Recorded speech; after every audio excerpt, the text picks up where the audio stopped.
Have you ever wondered why there's so many different types of stabilizer? You have sticky, you have a topper, you have a floater. Hi, I'm Hope Yoder, and I'm with Embellish, manufactured by R&K Distributing. And I want to clear up that mystery. I want to just talk about stabilizers, just overview. We have multiple videos you'll find under the resources material and the gallery on each product page. But I want to just demystify why every company has so many stabilizers. So first of all, stabilizer. If you're new to embroidery watching this video, you should always use a stabilizer in the hoop, if you can, when you embroider something. And here's an interesting fact. Did you know that years ago, when I first started embroidering, when the first home embroidery machine came out, people told you to use all kinds of crazy things for stabilizer because there really wasn't much out there to use. And actually, R&K Distributing was one of the first companies that came up and filled the need for the home market by making several different brands that you've probably heard of and you probably use, including Embellish. So crazy things. Did you know that they used to tell you, and there's probably still some crazy people out there telling you, oh, you could use coffee filters, or oh, you could use adding machine tape, or the craziest thing is toilet seat covers. Okay, well, you deserve better than toilet seat covers with your embroidery. So let's just talk about how we've evolved, and there's three different components I want to talk about. Number one is the stabilizer, number two is the topper, and number three is the floater. And in that mix, you have different types of embroidery designs. A dense design, a medium to a light, and an airy design. All right, let's get into it. So the reference materials I'm going to kind of be referring to are on this 4-page handout reference material that I created for Embellish. And Kay Brooks and all of our educators really helped us come together to create this beautiful resource material that you can find on R&K-Embellish under resources. So please print this, and there's also individual pages found inside of each stabilizer and under that resource site. But there's a picture right here, and this first page is super important, and it talks about 4x4 hoop, design, stitch count. It gives you all of the embellished stitch counts of the categories of stabilizers that we use. So please print this, know it's here. This is an amazing reference, you guys. So the first page just is the basics of what I'm going to go over now. And then there'll be a series of videos where I'll take some of the most popular things that are now and happening that we see all over Pinterest. And in this column, we have fabric. And I don't mean fabric like cotton fabric, because y'all, that's boring. You don't want to just do cotton fabric. You've done that for years. You want to know how to embroider on a t-shirt or a baby onesie or minky or maybe burlap. Maybe you want to sew decorative stitches and you're just sick and tired of it tunneling. Well, all of this is your recipe, and it's free, for the type of thing you want to put embroidery on, what type of a design it is, and then this gives you the solution. Number one, the stabilizer. Number two, the floater, and number three, the topper. So let's get into it. Now I just have right here on the table toppers. We have two types, and our embellished stabilizers usually come in different size rolls. The hoops are bigger to hold bolder designs, and so we have 20-inch hoop, 20-inch stabilizers, and then we have anywhere, and then 15-inch. Or a few little 12 inches. So you'll find all of that information later, but I put the two toppers here because that's going to be part of our discussion. All right, here's the question I get asked all the time. Why does everybody try to confuse us? You've got a regular stabilizer. Then you got that same stabilizer with the name fusible in front or in back of it. And if that's not confusing enough, then you have sticky in the mix. And then you're talking about a floater. I don't even know what a floater is. Or maybe topper. You don't know what a topper is. It's like sprinkles on a cupcake. I don't know. So let's break it down. So on this reference material, right at the bottom, you'll see a little text, and it says, if you're using sticky rinse away mesh or sticky anything, you're gonna hoop the stabilizer only. So if I have anything with the name sticky in it, I'm gonna hoop that stabilizer shiny side up. No fabric, no nothing else. So the hoop would be hooped with the sticky. And then the sticky is a release paper, and that's the shiny side. And I'm just going to score it and remove it to reveal the sticky stabilizer. And you would use that on things that you can't hoop or that get hoop burns, like velvet. Velvet really doesn't like to take the heat of the iron, and it certainly doesn't like to be hooped, because then you get these big crop circles or hoop circles in the velvet, and you can't get those out.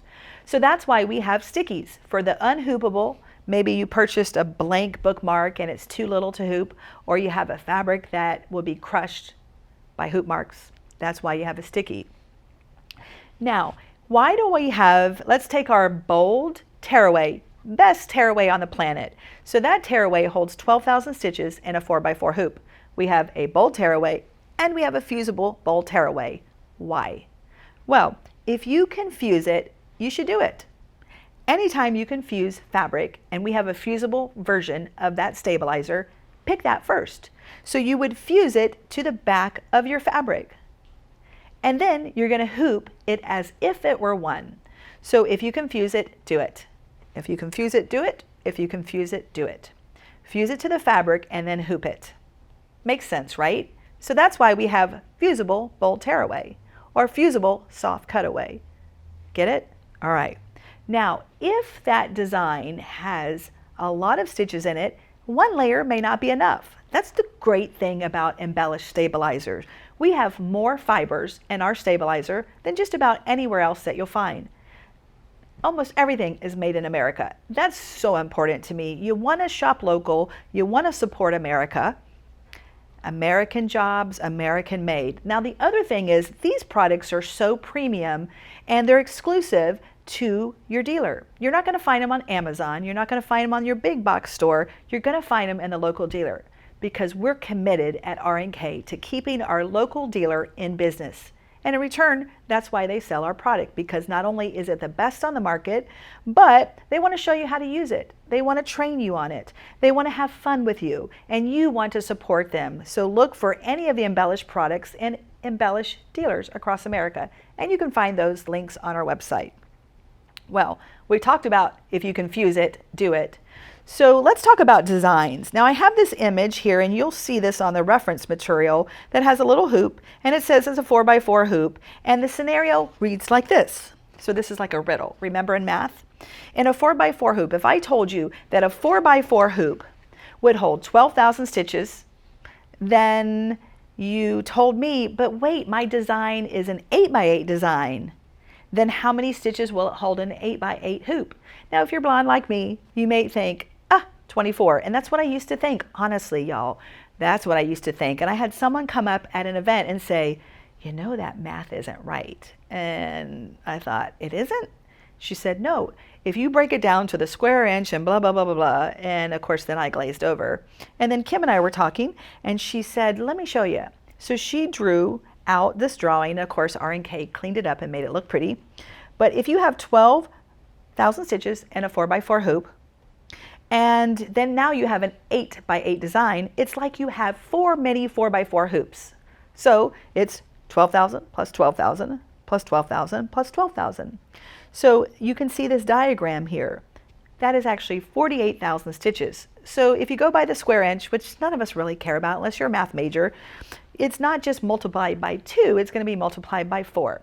So 10,000 stitches in a 4x4 equals 48,000 stitches in an 8x8 with one layer of stabilizer. That's amazing. Super duper amazing.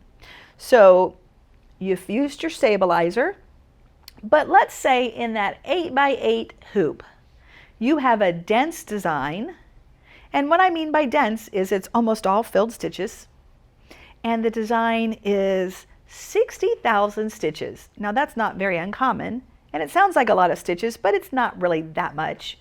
So what would I do? I've fused a dense design requires our bold tearaway. So I'm going to fuse it to my cotton fabric. I fused bold tearaway to the back of the fabric, and I've hooped it. I'm going to put my hoop on the machine.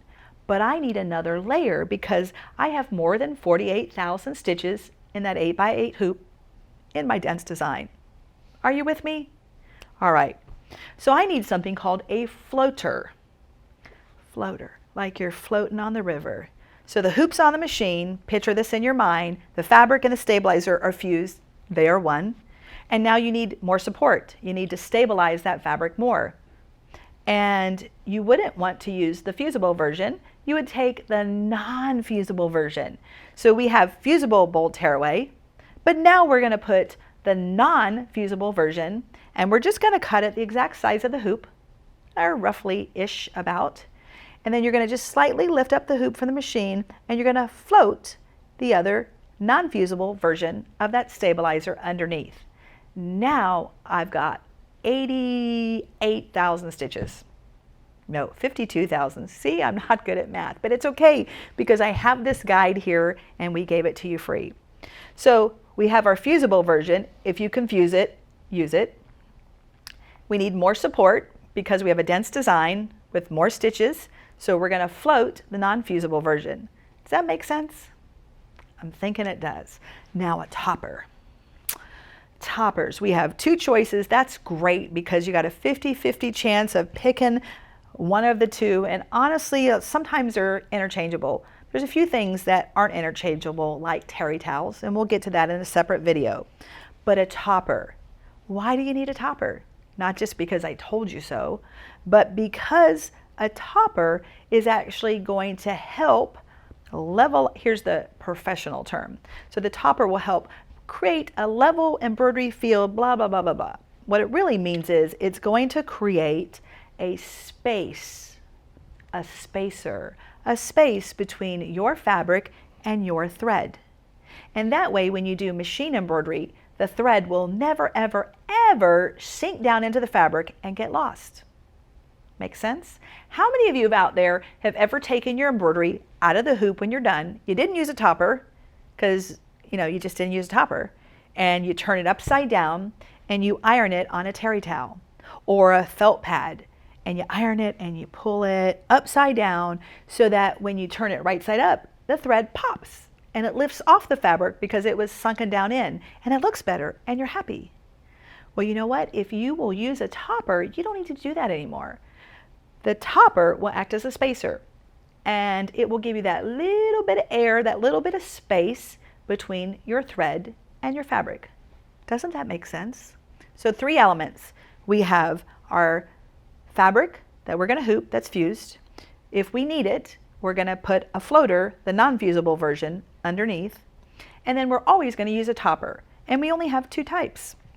Water-soluble topper, don't forget to read the packaging and on the inside, and we have a video about this. But the water-soluble topper, it is called Embellish Rinse Away Clear Topper. This I use on probably 80% of my designs. So for instance, on this table we have a beautiful quilt with some papery whimsy designs. I use the Rinse Away topper. And right behind me on this beautiful quilt, I have Rinse Away Clear Topper. And with that, if I'm going to wash and use that quilt, it's going to remain nice and soft and supple. So a Rinse Away topper is going to go on things that need to maintain drape, like a t-shirt, a cotton fabric. What it isn't going to work for is a terry towel. When you embroider just a solid design, a name, a monogram on a towel, this rinses away 100%. So when you wash that towel, the fibers of the towel are going to come through the thread because there's no barrier. So in that case, we would use our Embellish Iron Away Clear Topper. Y'all, this never goes away. So you're going to place it down and you're going to pull it away and throw it away. And then this remains forever and a day underneath your stitches. So it creates that weed barrier, if you will. It keeps the fabric fibers from poking through the thread. So in an instance of a terry towel that's going to get washed again and again and again, this Iron Away topper is going to be a better choice. So you've got your fusible. If you can fuse it, use it. Then you've got your floater, which is the non-fusible version. Now with the sticky, where does that come in? Well, if you can't fuse the fabric, meaning, again, it won't take the heat of the iron, then you're going to use a sticky version. That's why we have sticky. That's why we have fusible. So you should have a wide assortment of fusibles and sticky in your arsenal of embellished product. So I hope that demystifies it. The last thing that I've not talked about is the design. So when you look at this reference, you're going to have design density, and then you're going to have the stabilizer. And so you can see when you look at this reference material, it's going to say, what do you hoop? What did you float? And what did you top it with? All right, so I've explained those differences, but the density of the design, it's either going to be heavy, medium, light, and airy. So a dense design would be a big design that's almost entirely made of stitches, and you really can't see foundation fabric through the design. Makes sense.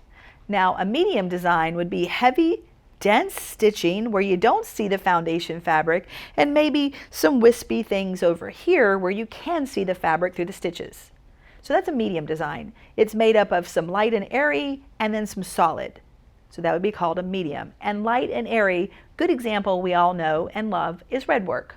Anything with little eyelashes or scrolls, and you can see a lot of the foundation fabric in between the stitches, that is an open airy design.